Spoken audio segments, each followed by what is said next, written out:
All right, welcome back to Old School Garage. My name is Nicholas, and today we're going to be working on my L1000, my 1968 L1000. And we're going to be cutting this tail bar and whatever contraption back here off and try to clean up this rear end as much as we can so that we can get to working on the brakes easier and do some other stuff like that. And then we're also going to be making a new housing for the electric hydraulic pump that we'll be adding. So let's take a look real quick at everything that has been screwed up in the past and how we're going to kind of go about fixing it. So let's get to that real quick and then we'll get to some cutting. So first things up, they took 1/2-inch plate and 1/2-inch plate and then seam welded it all together, only on the sides and the top. The bottom is not seam welded. And then they basically welded all this other stuff on at some point, probably to move the mobile homes easier or whatever attachment they need. But so this is basically 1-inch plate, you can consider it that. And then they welded in there, boxed the back of the frame in, all sorts of craziness there. You can see how close they got with their welding to this spring mount. Now thankfully this is mounted to a cross member, so as long as I just box this back in, I think I'll be fine. This won't be hauling crazy loads, but I want it to be safe and I want it to be haul friendly, if you want to call it that. It looks like we have some angle iron here, possibly for some mud flaps or something like that. Maybe a standoff device to keep the mud flaps from flying too far back or too far forward, something like that. We have an old mud flap mount right here. Did the old just weld it until it held. So I don't know how we're going to get this guy off. Be very delicate with the torch most likely, but we'll get into that at some point. Not worrying about that today. But just clean this up back here, get everything removed that doesn't need to be here, because in order to get to these brake chambers, these parking brake chambers, you got to get past that guy, and it's just annoying. So we're going to get that guy off. We're going to get the fifth wheel off. I've already unbolted it, and then it's on some sort of like C-channel or homemade slider type thing that is bolted through here. So I can remove this guy, then remove these, and this entire thing will be clear. And then we'll get on to the lubrifiner up here and moving it out some and squaring it up to the frame and then making a pocket for our new hydraulic pump, which I'll get to later in the video. So let's get to some cutting. Got a lot to go because they decided to weld everything, and let's see all these joys that we get to somehow fix. So we'll get to that. But let's get on the fifth wheel and then we'll get that tail plate off.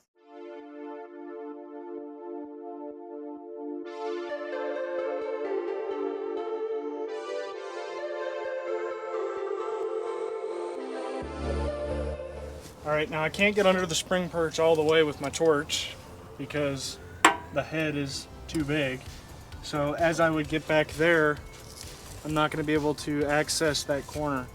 So because I'm starting and I'm going to cut this plate out first so that it's separate from this guy, what I'm going to need to do is figure where my torch will stop fitting, which will be right about there. So then I just need to go on the other side and I need to mark that so that when I'm cutting on this other side, cutting this way towards the outside of the truck, I know when to stop and I can switch back to a more comfortable, easy cut. Now, I'm gonna do the opposite of what was done in the past. I'm not gonna gouge the frame when I'm cutting this off.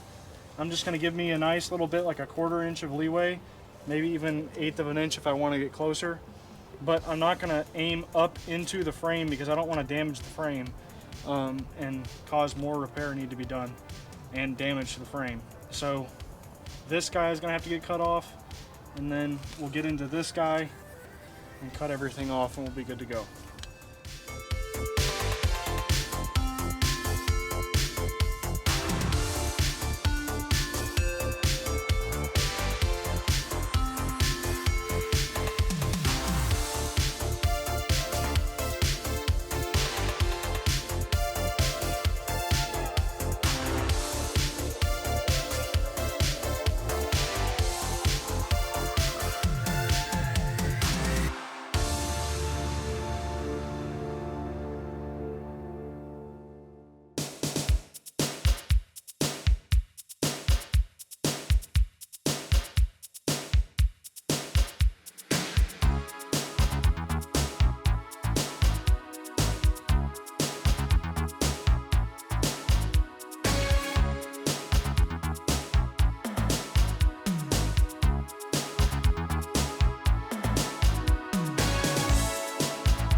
before I go any further, I'd like to review what I've done.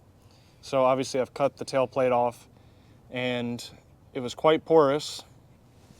The welds were not very good to the frame, so there was a lot of blowout in this section right here. So this is probably going to have to get extended out some. Originally it probably would have extended out to here, maybe around there. So I might return it to that, I might not, I don't know yet. I might take the easy road out and cage this entire back end here, just fill this in, put a plate in, and just make it more modern looking. I don't know yet. I'd like to keep some strength back here though for these rear spring shackles. Now there's been a lot of welding done to this frame in weird ways. This has obviously been cut. I don't know if there was like a plate that extended back here. This was more than likely mud flaps. This guy right here would have extended out. So that's obviously been changed. And then, like I've shown a little bit before, these the original style, or not original style, but add-ons for these mud flaps, little box tube would have sat in here and the bar would have reached out this way with the mud flap. So I'd like to remove that. We'll see if I do any damage to the shackle. But if you look up here, it's not any better. So all the way back, there's been some craziness going on. They did use a torch to cut out the holes to hold the fifth wheel plate on for their homemade slider. Now, this right here had a plate, and so did the other side. You can see there's a crack there. I hope the video is showing it. It's a very, very tiny crack, but it stops right about there and then goes all the way up, and then I can't see any in this top weld, or an attempt thereof, but this side's not as bad. But this guy is pretty cracked. So, there's really only a couple ways to fix this. Welding is one of them, and putting some plates in. You can see they didn't even straighten the frame. It's just completely offset. So this is all gonna have to get cut apart, and then I'm gonna have to shift this back over, probably use like a porta power or something to realign the frame rails.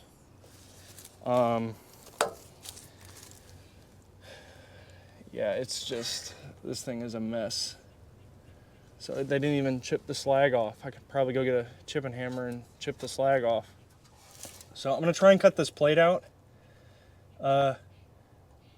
Actually, now that I'm looking at it, this looks like a frame rail to me. Like, identical. I kind of wonder if it was this rear section and they just cut the rear section off and then threw that in there and then welded the big 2 pieces of 1/2 inch plate back here. That kind of looks like what they did, but I need to fix all this. So I'm just gonna get the plate out, and then I'm obviously, oh, not obviously, but I'll end up driving the truck over to where closer to my welder so I don't have to drag it out, and we'll fix it then. But for now, I'm just trying to get the plate out on both sides. They have one on each side, and this one's like C-channel or something. But I'm going to, then I'll fix it correctly, and we'll actually get the frame looking halfway decent.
All right, so I finished doing the main stuff to the frame. I've got everything pretty much finished up in terms of all the big parts that I needed to cut off, like the difficult things to cut off.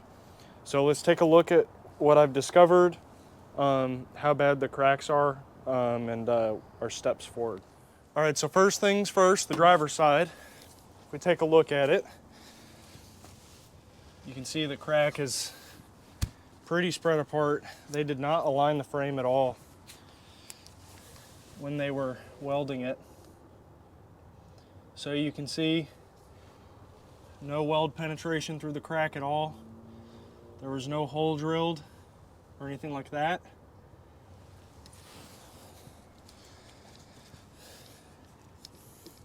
They did weld this outer edge,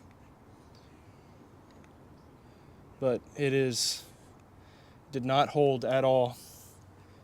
And you can see completely through the crack. It's probably 1/16 of an inch big. You can see the frame rail is not aligned at all. They needed to pull this guy over.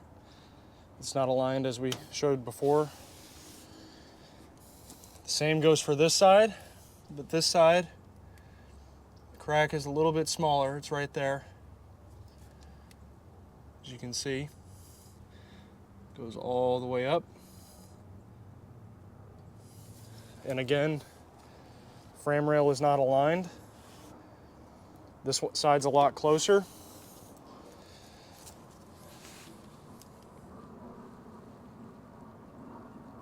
You can see the crack right there. This side doesn't go all the way down to the bottom flange, but it's still pretty bad. So my thought process here with this truck of what happened really comes down to that it may have been in an accident or something like that. I believe that something may have hit the back end of the truck, as in the frame rails were sticking out much farther at one point. And if you look up here on the cab, there is a huge dent, which definitely looks like it could be from the exhaust or possibly even an air intake up there. So something hit this, possibly a trailer, anything like that. And something bent these frame rails back here where they had to shorten it, which is why they put this rear tail on. And during that accident, with all the weight that was put onto the fifth wheel, it could have cracked it. Now that's just like a shot in the dark kind of a thing, but that's kind of what I think happened, because this frame rail is shifted a lot. So something had to really happen here. I don't know if something was going on here again, like with this. I don't know what was going on with the helper spring on this side only, but you can see that they really got super close here, and it's really disappointing because now I'm probably gonna have to drop this shackle and extend this frame rail out, which really is the correct way to do things. But yeah, some more progress. All right, so I made a lot of headway in this video. I'm going to call it here because I feel like the video is gonna be longer at this point. I don't know right now because I'm not editing, but my plan was to move the lubrifiner farther out away from the center of the truck so that I could put the new cab pump in and make a little housing for it and everything. Just not gonna get to it in this video. We'll get to it at some point in the future, the near future.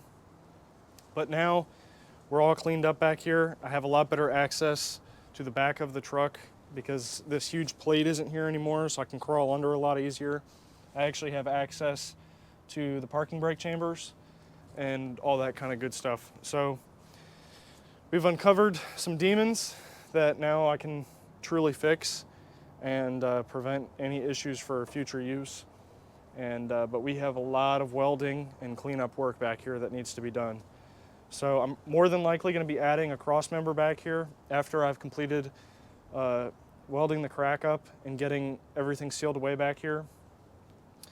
I might end up replacing this cross member because there's some cracks on each end, and this guy's not even aligned, so I'm kind of wondering if the rear end is even aligned to the front wheels. Again, something we'll get into in a future video. But we're gonna start moving on up the truck basically, and just accomplishing missions as we go that way, as I accomplish little things here and there. But at some point we'll get it started, and then we'll get the red truck started as well. So again, lots of progress in this video. If you've gotten to this point, I really appreciate it. Thank you for watching. If you haven't already, please like, comment, and subscribe. Leave me a good message of how good of a job I did or how poor of a job. And we'll see how this little beast turns out. Still a pretty cool truck, even though there's a lot of work that needs to be done. It's pretty special. So again, thank you for watching, and I'll see you in the next video.